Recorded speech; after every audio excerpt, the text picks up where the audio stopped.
Hello everyone, welcome to Saritha current affairs YouTube channel. ಇವತ್ತು ನಮ್ಮೊಂದಿಗೆ ಒಬ್ರು ವಿಶೇಷ ವ್ಯಕ್ತಿ ಇದ್ದಾರೆ. ಯಾರು ಗೊತ್ತಾ? G Hariprasad sir. ಕೇಳಿರ್ತೀರಾ? ಸಿವಿಲ್ ಸರ್ವಿಸ್ ಫೀಲ್ಡ್ ಅಲ್ಲಿ ದ್ರೋಣಾಚಾರ್ಯರು ಅಂತಾನೆ ಗುರುತಿಸ್ಕೊಂಡಿದ್ದಾರೆ.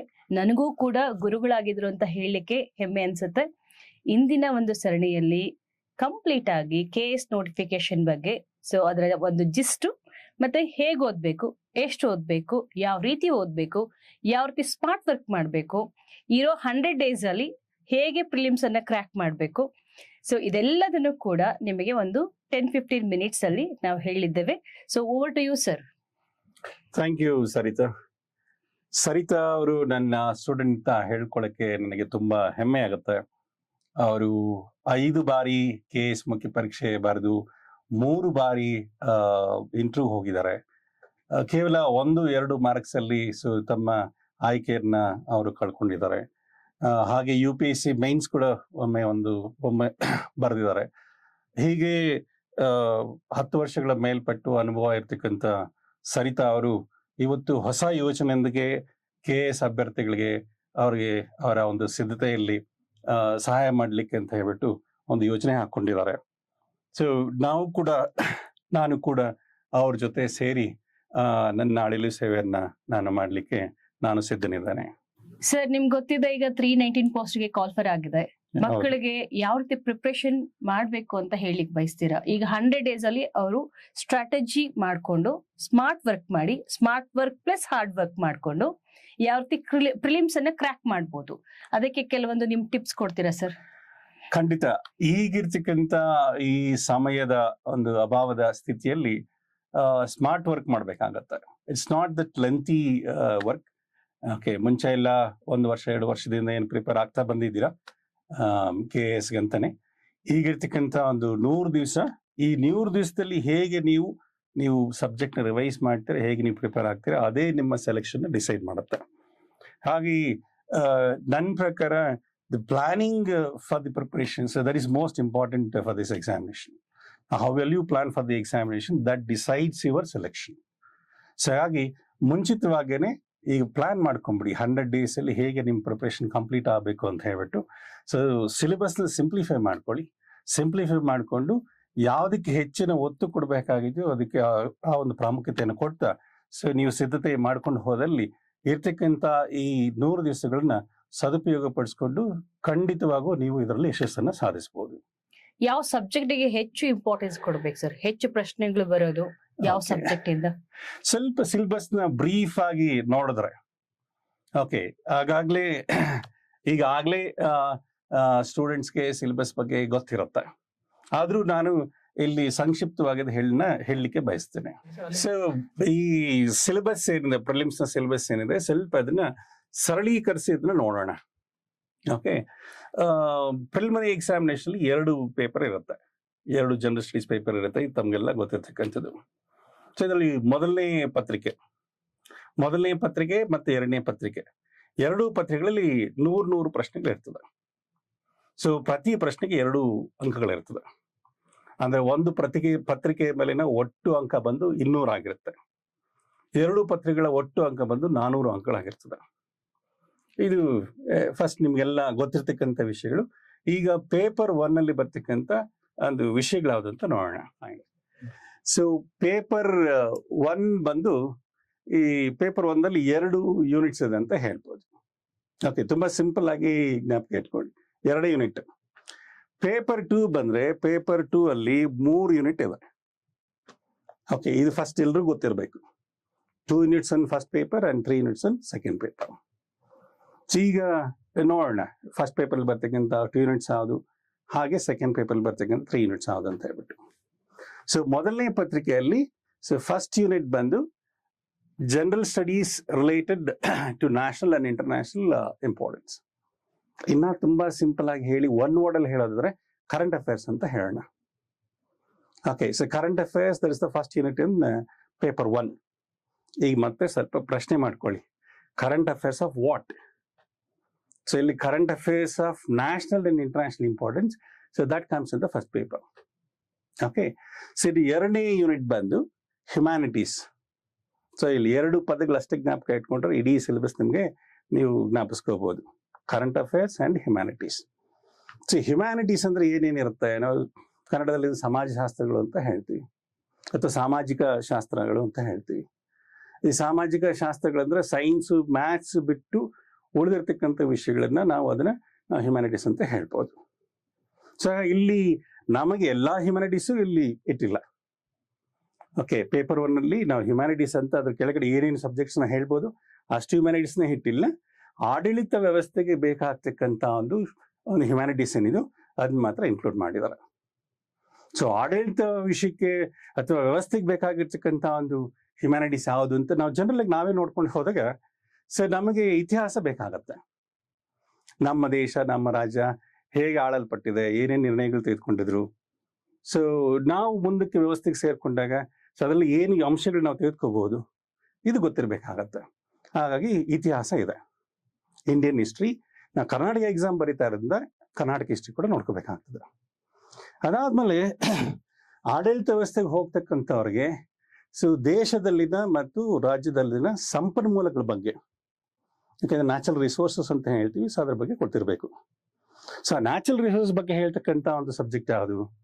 Obviously geography. So Indian geography and Karnataka geography. So ಅದು ಕೂಡ ಹ್ಯುಮ್ಯಾನಿಟೀಸ್ ಅಲ್ಲಿ ಬರ್ತಕ್ಕಂಥ ಒಂದು subject. And of course you have to study these subjects ಅನ್ನೋ ಅಡ್ಮಿನಿಸ್ಟ್ರೇಟಿವ್ ಪರ್ಸ್ಪೆಕ್ಟಿವ್. ಆಡಳಿತಾತ್ಮಕ ಒಂದು ವ್ಯವಸ್ಥೆಗೆ ಏನು ಈ ವಿಷಯ ಜ್ಞಾನ ಬೇಕಾಗತ್ತೋ ಆ ಮಟ್ಟಿಗೆ ಮಾತ್ರ ನಾವು ಇವನ್ನ ಅಧ್ಯಯನ ಮಾಡಬೇಕಾಗಿರ್ತದೆ. ಹಿಸ್ಟ್ರಿನ PG ಲೆವೆಲ್ಗೆ ನಾವು ಅಧ್ಯಯನ ಮಾಡೋದು ಬೇಕಾಗಿಲ್ಲ.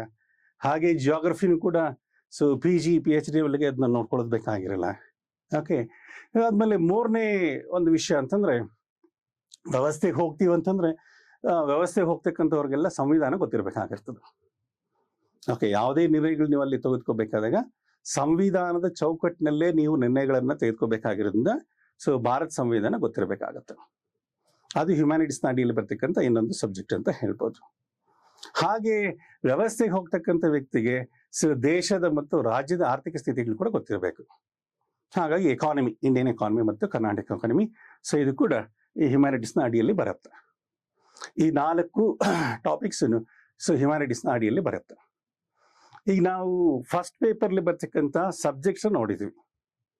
ಓಕೆ, ನೀವು ಸುಲಭವಾಗಿ ಜ್ಞಾಪಕ ಇಟ್ಕೊಳ್ಳೋದಕ್ಕೆ 2 ಪದ ಜ್ಞಾಪಿಸ್ಕೊಳ್ಳಿ ಸಾಕು: current affairs and humanities.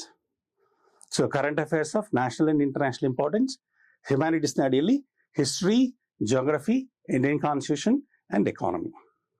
So ಅಲ್ಲಿ Indian economy and Karnataka economy. ಈಗ ಸಿಲೆಬಸ್ ಅಲ್ಲಿ ಅವರು ಮಾರ್ಕ್ಸು ಕೊಟ್ಟಿದ್ದಾರೆ. ಅಂದ್ರೆ ಪ್ರತಿ ಯೂನಿಟ್ ಮೇಲೆ ಎಷ್ಟು ಮಾರ್ಕ್ಸ್ ಇರುತ್ತೆ, ಎಷ್ಟು ಕ್ವಶನ್ಸ್ ಅದರಲ್ಲಿ ಬರುತ್ತೆ ಅಂತ ಹೇಳ್ಬಿಟ್ಟು ಸೊ ಅದನ್ನು ಕೂಡ ಕ್ಲಿಯರ್ ಆಗಿ ಸಿಲೆಬಸ್ ಅಲ್ಲಿ ಕೊಟ್ಟಿದ್ದಾರೆ.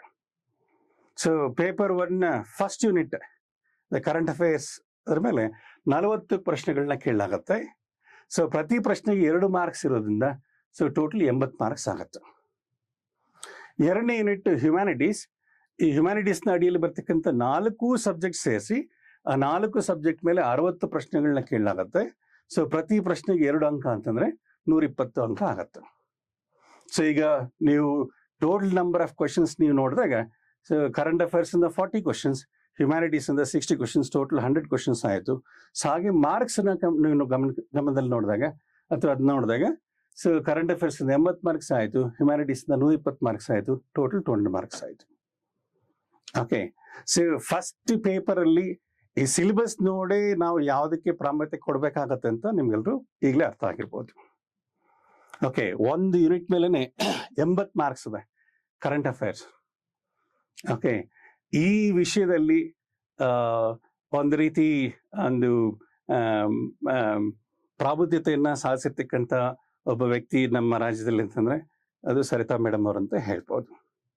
She has done current affairs classes and she has written books on current affairs. Okay, ಅವರಿಗೆ ಆಳವಾದ ಅಧ್ಯಯನ ಮತ್ತು ಅದರ ಅನುಭವ, ಪುಸ್ತಕ ಬರೆದಿರೋ ಅನುಭವ ಇರೋದ್ರಿಂದ ಸೊ ಪೂರ್ತಿ ಕರೆಂಟ್ ಅಫೇರ್ಸ್ನ ಫಸ್ಟ್ ಪೇಪರ್ ಮತ್ತು ಸೆಕೆಂಡ್ ಪೇಪರ್ ಬರ್ತಕ್ಕಂಥ ಕರೆಂಟ್ ಅಫೇರ್ಸ್ನ ಸೊ ಅವರು ಹ್ಯಾಂಡಲ್ ಮಾಡಿದ್ದಾರೆ. ಇನ್ನು ಈಗ ಪೇಪರ್ 2ಗೆ ಬರೋಣ. ಪೇಪರ್ 2 ಅಲ್ಲಿ ಆಗ್ಲೇ ಹೇಳ್ದಂಗೆ ಅದರಲ್ಲಿ 3 ಯೂನಿಟ್ಸ್ ಇದೆ. ಓಕೆ, 3 ಘಟಕಗಳು ಅಂತ ಹೇಳ್ಬೇಕು ಕನ್ನಡದಲ್ಲಿ. ಸೊ ಮೊದಲನೇದು, ಮತ್ತೆ ನಾನು ಇದನ್ನ ಸಿಂಪ್ಲಿಫೈ ಮಾಡಿ 1 ವರ್ಡ್ ಅಲ್ಲಿ ಹೇಳ್ತೀನಿ. ಸೊ 1 ವರ್ಡ್ ಅಲ್ಲಿ ಹೇಳಿದ್ರೆ ಸೊ ಫಸ್ಟ್ ಯೂನಿಟ್ ಬಂದು current affairs again, second unit ಬಂದು ಸೈನ್ಸ್, ಥರ್ಡ್ ಯೂನಿಟ್ ಬಂದು ಮೆಂಟಲ್ ಅಬಿಲಿಟಿ. ಈ 3 ಪದಕ್ಕೆ ಜ್ಞಾಪಕ ಇಟ್ಕೊಳ್ಳಿ ಅಷ್ಟೇ. ಈಗ ಮತ್ತೆ ಅದನ್ನ ಪ್ರಶ್ನೆ ಮಾಡ್ಕೊಳ್ಳಿ. ಸೊ ಸೆಕೆಂಡ್ ಪೇಪರ್ಲಿ current affairs of what? So current affairs of state importance.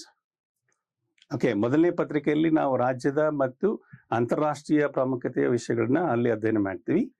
ಎರಡನೇ ಪತ್ರಿಕೆಯಲ್ಲಿ ರಾಜ್ಯದ ಒಂದು ಪ್ರಚಲಿತ ವಿದ್ಯಮಾನಗಳು, ಹಾಗೆ ರಾಜ್ಯ ಸರ್ಕಾರದ ಕಾರ್ಯಕ್ರಮಗಳು ಮತ್ತು ಯೋಜನೆಗಳು.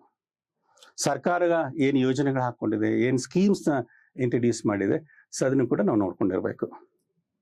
ಸೊ ಈ ಯೂನಿಟ್ ಮೇಲೆ 40 ಪ್ರಶ್ನೆಗಳು ಕೇಳ್ತಾರೆ. ಓಕೆ, ಪ್ರೋಗ್ರಾಮ್ಸ್ ಅಂಡ್ ಸ್ಕೀಮ್ಸ್ ಅದ್ರ ಮೇಲೆ ಸೊ ಟೋಟಲ್ 40 ಕ್ವಶನ್ಸ್ ನಾವು ಎಕ್ಸ್ಪೆಕ್ಟ್ ಮಾಡ್ಬೋದು. ಹಾಗೆ ನೆಕ್ಸ್ಟ್ ಸೆಕೆಂಡ್ ಯೂನಿಟ್ ಬಂದು ಬರೀ ನಾನು ಸೈನ್ಸ್ ಅಂತ ಹೇಳಿದೆ, ಸ್ವಲ್ಪ ಅದನ್ನ ಎಕ್ಸ್ಪ್ಯಾಂಡ್ ಮಾಡಿದ್ರೆ ಸೊ ಅದರಲ್ಲಿ general science, technology and environmental science. Okay, general science ಇಲ್ಲಿ ನಾವು ಸ್ಕೂಲ್ ಬುಕ್ಸ್ ಅಲ್ಲಿ ನೀವು ಏನು ಓದ್ಕೊಂಡ್ ಬಂದಿರ್ತೀರ, ಸೊ ಅದನ್ನು ಜನರಲ್ ಸೈನ್ಸ್ ಅಂತ ಹೇಳ್ಬೋದು. ಟೆಕ್ನಾಲಜಿ ಈಗ ರೀಸೆಂಟ್ ಆಗಿ ಏನು ಡೆವಲಪ್ಮೆಂಟ್ಸ್ ನಡೀತಾ ಇದೆ, ಟೆಕ್ನಾಲಜಿಕಲ್ ಡೆವಲಪ್ಮೆಂಟ್ಸ್, ಸೊ ಅದನ್ನ ಟೆಕ್ನಾಲಜಿ ಅಂತ ಹೇಳ್ಬೋದು. ಇನ್ನು ಎನ್ವಿರಾನ್ಮೆಂಟಲ್ ಸೈನ್ಸ್ ಅದು ಕೂಡ ಸ್ಕೂಲ್ ಬುಕ್ಸ್ ಅಲ್ಲಿ ಓದ್ಕೊಂಡು ಬಂದಿರ್ತೀರ. ಅದ್ರ ಜೊತೆಗೆ ಸೊ ಪರಿಸರದ ಬಗ್ಗೆ ಇತ್ತೀಚಿನ ಬೆಳವಣಿಗೆಗಳು ಏನಾಗ್ತಿದೆ, ಪರಿಸರದ ಸಮಸ್ಯೆಗಳೇನು, ಅದಕ್ಕೆ ಪರಿಹಾರಗಳೇನು, ಸಮ್ಮೇಳನಗಳು ಪರಿಸರದ ಬಗ್ಗೆ ಎಲ್ಲೆಲ್ಲಿ ನಡೀತಾ ಇದೆ. ಓಕೆ, ಸೊ ಅದು ಕೂಡ ಈ ಎರಡನೇ ಟಾಪಿಕಲ್ಲಿ ಎರಡನೇ ಯೂನಿಟಲ್ಲಿ ಬಂದಿರ್ತದೆ. ಓಕೆ, ಸೊ ಈ general science, technology and ecology ಇದ್ರ ಮೇಲೆ 30 ಕ್ವಶನ್ಸ್ನ ಕೇಳಲಾಗಿರುತ್ತೆ. ಸೊ ಟೋಟಲ್ 60 ಮಾರ್ಕ್ಸ್ ಆಯಿತು. The last one, okay, but it's not the least one. So this is the most important thing again, mental ability and logical reasoning. So ಇದ್ರ ಮೇಲೆ 30 ಪ್ರಶ್ನೆಗಳನ್ನ ಕೇಳಲಾಗಿರ್ತದೆ. So ಅದು ಕೂಡ marks ಆಗಿ ನೀವು ಕನ್ವರ್ಟ್ ಮಾಡಿದ್ರೆ 60 ಮಾರ್ಕ್ಸ್ ಆಯಿತು. ಸೊ ಸೆಕೆಂಡ್ ಪೇಪರಲ್ಲಿ ನೋಡಿ ಆಲ್ಮೋಸ್ಟ್ 3 ಯೂನಿಟ್ಸ್ ಮೇಲೆ ಸೊ ಈಕ್ವಲ್ ಒಂದು ವೆಯ್ಟೇಜ್ ಇದೆ ಅಂತ ಹೇಳ್ಬೋದು. Okay, current affairs of state importance ಇದ್ರ ಮೇಲೆ 40 ಕ್ವಶನ್ಸ್ ಬರುತ್ತೆ. ಸೈನ್ಸ್ ಆ್ಯಂಡ್ ಟೆಕ್ನಾಲಜಿ ಅದರ ಮೇಲೆ 30 ಕ್ವಶನ್ಸ್ನ ಕೇಳಲಾಗಿರ್ತದೆ. ಹಾಗೆ ಮೆಂಟಲ್ ಅಬಿಲಿಟಿ ಆ್ಯಂಡ್ ಲಾಜಿಕಲ್ ರೀಸನಿಂಗ್ಸ್ ಅದರ ಮೇಲೆ ಕೂಡ 30 ಕ್ವಶನ್ಸ್ನ ಕೇಳಲಾಗಿರುತ್ತೆ. ಓಕೆ, ಸೊ 3ಕ್ಕೂ ಸ್ವಲ್ಪ ಹೆಚ್ಚು ಕಡಿಮೆ ಒಂದೇ ರೀತಿಯ ಒಂದು ಪ್ರಾಶಸ್ತ್ಯತೆಯನ್ನು ಕೊಡಲಾಗಿದೆ ಅಂತ ಹೇಳ್ಬೋದು. ಸೊ ಎರಡನೇ ಟಾಪಿಕ್ ಸೈನ್ಸ್ ಅಂತ ಹೇಳಿದೆ, ಸೊ ಅದಕ್ಕೆ 60 ಇದೆ, ಮೆಂಟಲ್ ಅಬಿಲಿಟಿಗೂ 60 ಇದೆ. ಸೊ ಟೋಟಲ್ ಕ್ವಶನ್ಸ್ ಈ 3 ಸೇರಿಸಿದ್ರೆ 100 ಕ್ವಶನ್ಸ್ ಆಯಿತು. ಹಾಗೆ ಮಾರ್ಕ್ಸ್ ನೀವೆಲ್ಲ ಪೂರ್ತಿಯಾಗಿ ನೀವು ಅದನ್ನ ಆ್ಯಡ್ ಮಾಡಿದ್ರೆ 200 ಮಾರ್ಕ್ಸ್ ಆಯಿತು. ಸೊ ಫಸ್ಟ್ ಪೇಪರ್ ಮತ್ತು ಸೆಕೆಂಡ್ ಪೇಪರ್ನ ಸಿಲೆಬಸ್ನ ಬ್ರೀಫ್ ಆಗಿ ನಾನು ಇಲ್ಲಿ ಇಂಟ್ರಡ್ಯೂಸ್ ಮಾಡಿದ್ದೀನಿ. ಓಕೆ, ಫಸ್ಟ್ ಪೇಪರ್ಲಿ 2 ಯೂನಿಟ್ಸ್ ಇದೆ. ಸೊ ಸೆಕೆಂಡ್ ಪೇಪರ್ಲಿ 3 ಯೂನಿಟ್ಸ್ ಇದೆ.